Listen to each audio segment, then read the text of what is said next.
प्रभो नमः शिवाय धवलेश्वराय बालालिंग महाप्रभु दीपम यदि परम ब्रह्म दीपम यदि जनार्दन दीपो हरत मे पापो पूजा दीप नमस्तुते मृत्युंजय ठाकुरे धवलेश्वराय बालालिंग महाप्रभु संसार सुखी रखंतु आज शुभ गुरुवार रे समस्त श्रद्धालु भक्त मानक आश्रीपद करंतु मनस्कामना पूर्ण करंतु कर्म क्षेत्रोन्नति करंतु ग्रहरिष्ट खंडन करंतु जगतर मंगल करंतु विश्वर कल्याण करंतु आपणकर नाम विख्यात करंतु सेवकर डाक श्रवण करंतु समस्त गुआवसा भक्त मानकर मनस्कामना पूर्ण करंतु जो जो भक्त माने आपणक पाखरे मानसिक रखिछंती तांक मानसिक पूर्ण करंतु बाबा धवलेश्वराय बालालिंगाय नमो नमः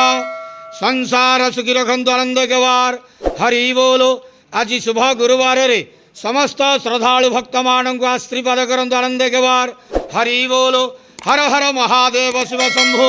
धवलेश्वराय बालालिंगाय नमो नमः।